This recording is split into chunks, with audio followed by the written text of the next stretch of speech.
जय हिंद साथियों। Physical education world में आपका स्वागत है।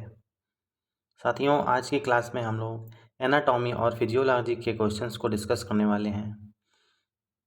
साथियों, क्वेश्चंस के साथ साथ हम लोग डिटेल भी जानेंगे। ये क्लास आने वाले exam UP TGT LT grade की दृष्टि से काफ़ी इम्पोर्टेंट होने वाली है।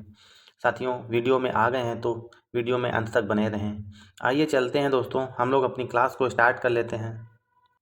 क्वेश्चन नंबर 21, मानव हृदय किससे बना होता है? Right answer option number B हो जाएगा। मानव हृदय मांसपेशियों से बना होता है। दोस्तों, मानव हृदय में 4 चैम्बर्स होते हैं। मतलब हमारा हृदय जो है तो 4 भागों में डिवाइड होता है। और साथियों, यहाँ से ये लेफ़्ट साइड होती है और यहाँ से इस साइड में ये राइट साइड होती है। और दोस्तों, अपर साइड में ऑरिकल्स होते हैं और लोअर साइड में वेंट्रिकल्स होते हैं। साथियों, लेफ़्ट साइड में इम्प्योर ब्लड होता है और राइट साइड में प्योर ब्लड होता है। इम्प्योर ब्लड से मतलब ये है कि उस ब्लड में ऑक्सीजन नहीं होती है। क्वेश्चन नंबर 22, मानव शरीर की आंतरिक ध्वनियों को सुनने के लिए निम्नलिखित में से किस उपकरण का उपयोग किया जाता है? Right answer option number C हो जाएगा। मानव शरीर की आंतरिक ध्वनियों को सुनने के लिए स्टेथोस्कोप का प्रयोग किया जाता है। साथियों, आपने डॉक्टर्स को देखा होगा, गले में एक स्टेथोस्कोप डाले रहते हैं। साथियों, स्टेथोस्कोप को आप लोगों ने देखा होगा, आगे साइड से यू टाइप से होता है। इसको दोनों तरफ डॉक्टर्स कान में लगाते हैं और एक साइड इधर होता है, आगे गोल गोल एक मेटल लगा हुआ होता है जिसे पेशेंट के हार्ट पे या सीने पे लगाया जाता है और हार्ट बीट इस यू टाइप वाले लास्ट एंड से सुनाई देती है। साथियों, अब व्याख्यान देख लेते हैं। स्टेथोस्कोप आस्कल्टेशन के लिए एक ध्वनिक चिकित्सा उपकरण है। इसमें एक छोटा डिस्क आकार का अनुनादक होता है जिससे छाती के सामने रखा जाता है और 2 ट्यूब ईयर पीस से जुड़ी रहती हैं। दोस्तों, इस टाइप से स्टेथोस्कोप होता है। क्वेश्चन नंबर 23, मानव शरीर में निम्नलिखित में से कौन सी सबसे बड़ी ग्रंथि है? Right answer option number C हो जाएगा। मानव शरीर की सबसे बड़ी ग्रंथि लीवर होता है। लीवर को यकृत भी कहा जाता है। साथियों, लीवर मतलब यकृत मानव शरीर की सबसे बड़ी ग्रंथि है। यह शरीर में राइट साइड मतलब दाईं ओर मौजूद होता है। क्वेश्चन नंबर 24, निम्नलिखित में से कौन सी मानव कोशिका इंसुलिन का उत्पादन करती है? Right answer option number A हो जाएगा। साथियों, बीटा कोशिकाएं जो होती हैं ये इंसुलिन का उत्पादन करती हैं। और दोस्तों, ये बीटा कोशिकाएं जो हैं ये हमारे पैनक्रियाज में मौजूद होती हैं। व्याख्या देखते हैं दोस्तों। जो बीटा कोशिकाएं हैं इसमें लैंगरहैंस के आइसोलेट्स जो होते हैं इसमें ये मौजूद होती हैं। ये मानव के आइसोलेट कोशिकाओं का 20% हिस्सा बनाती हैं और इंसुलिन हार्मोन को संश्लेषित करती हैं। साथियों, सिंपल सी बात यह है कि इंसुलिन का उत्पादन हमारे पैनक्रियाज मतलब अग्नाशय में होता है। अग्नाशय में बीटा सेल्स होती हैं। बीटा सेल्स की लैंगरहैंस दीपिकाएं होती हैं जिनसे इंसुलिन का स्रावण होता है। और दोस्तों, इंसुलिन क्या करता है? हमारे शरीर में शुगर को कंट्रोल करता है। अगर क्वेश्चन आता है कि हमारे शरीर में ब्लड शर्करा को कौन कंट्रोल करता है तो हमारा जवाब होगा इंसुलिन। क्वेश्चन नंबर 25, ईआर में लिपिड दवाओं और अन्य हानिकारक यौगिकों का विसहरण किसके द्वारा किया जाता है? Right answer option number D हो जाएगा। ईआर में लिपिड दवाओं और अन्य हानिकारक यौगिकों का विसहरण साइटोक्रोम P450 के द्वारा किया जाता है। व्याख्या देखते हैं दोस्तों। साइटोक्रोम P450 एंजाइम संभावित रूप से विषाक्त यौगिकों को चयापचय करने के लिए कार्य करते हैं। विभिन्न साइटोक्रोम 450 के लिए 57 मानोजीन कोडिंग है। क्वेश्चन नंबर 26, निम्नलिखित में से किसे मानव जनसंख्या के अध्ययन के रूप में जाना जाता है? Right answer option number D हो जाएगा। जनसांख्यिकी को मानव जनसंख्या के अध्ययन के रूप में जाना जाता है। व्याख्या देखते हैं साथियों। जनसांख्यिकी जन्म, मृत्यु, आय या बीमारियों की घटनाओं जैसे आंकड़ों का अध्ययन है जो मानव आबादी की बदलती संरचना को दर्शाती है।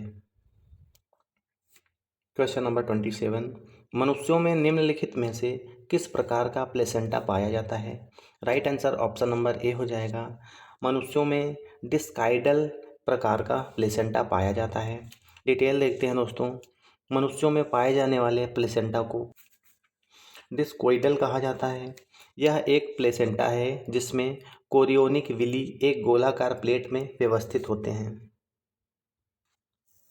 क्वेश्चन नंबर 28, निम्नलिखित में से कौन मानव शुक्राणु को गति में मदद करता है? Right answer option number A हो जाएगा। फ्लैगेलम जो होता है ये मानव शुक्राणु को गति में मदद करता है। स्पष्टीकरण देखते हैं साथियों। मानव शुक्राणु अगुणित होता है। मानव शुक्राणु फ्लैगेलम की मदद से ही चलता है। यह शुक्राणु के पूंछ क्षेत्र में पाया जाता है। क्वेश्चन नंबर 29, मानव अंडे का विभाजन खाली स्थान है। Right answer option number B हो जाएगा। मानव अंडे का विभाजन होलोब्लास्टिक और असमान होता है। स्पष्टीकरण देखते हैं साथियों।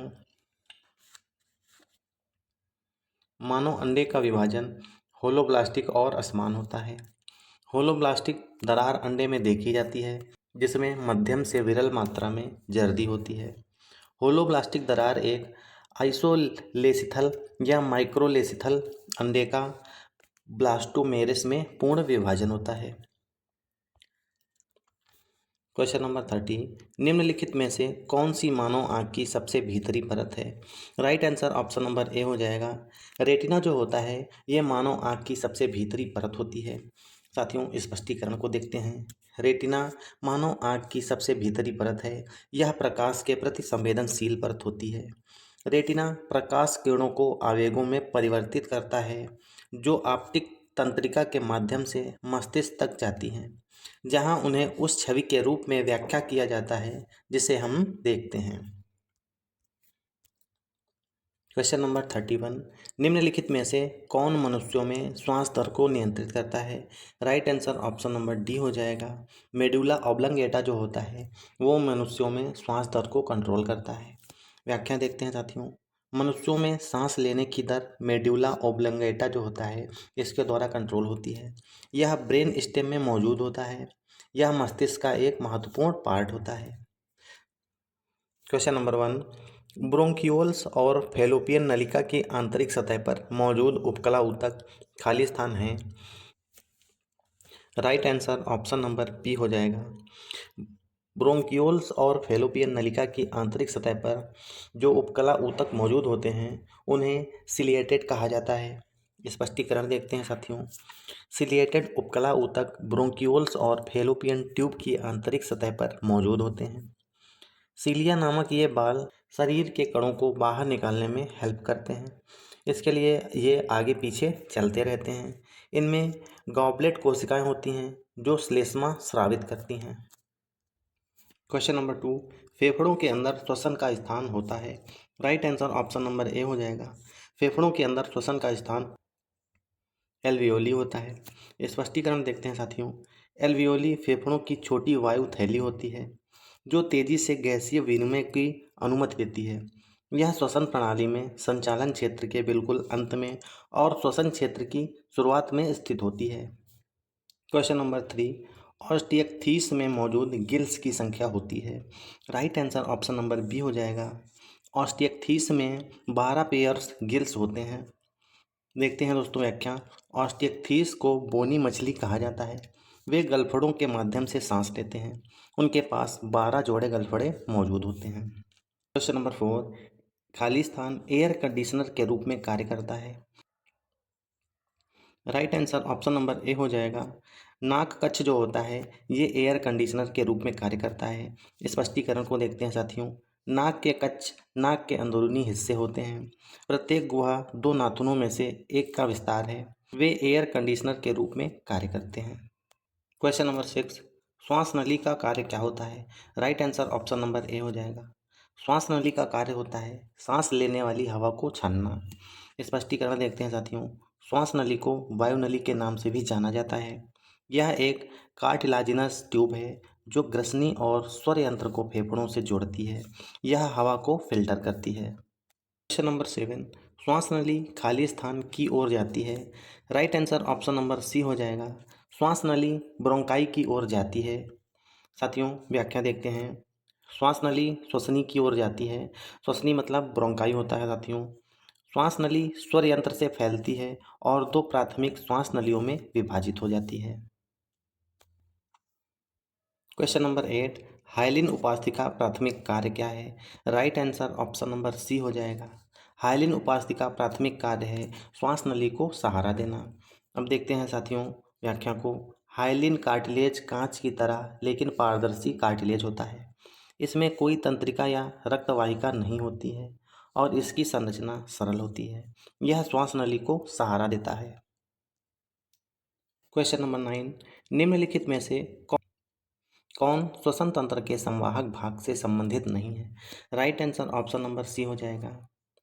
एल्वियोली जो होती है ये श्वसन तंत्र के संवाहक भाग से संबंधित नहीं है। स्पष्टीकरण देखते हैं साथियों। श्वसन तंत्र को संवाहक क्षेत्र या श्वसन क्षेत्र में विभाजित किया गया है। एल्वियोली श्वसन क्षेत्र से संबंधित है, ना कि संवहन क्षेत्र से। क्वेश्चन नंबर 10, स्वर यंत्र को बंद करने वाली संरचना होती है। Right answer option number A हो जाएगा। स्वर यंत्र को बंद करने वाली संरचना को एपिग्लोटस कहा जाता है। स्पष्टीकरण को देखते हैं साथियों। एपिग्लोटस लोचदार उपास्थि से एक फ्लैप के रूप में बना होता है। यह सांस लेने के दौरान खुला रहता है, जिससे स्वर यंत्र में हवा जाती रहती है। साथियों ये आज की हमारी क्लास थी, जिसमें हमने एनाटॉमी और फिजियोलॉजी के 21 क्वेश्चंस को डिस्कस किया। उम्मीद करता हूँ साथियों आपको क्वेश्चंस पसंद आए होंगे। मिलते हैं दोस्तों नेक्स्ट क्लास में नए क्वेश्चंस के साथ में। तब तक के लिए हंसते रहिए, मुस्कुराते रहिए। जय हिंद।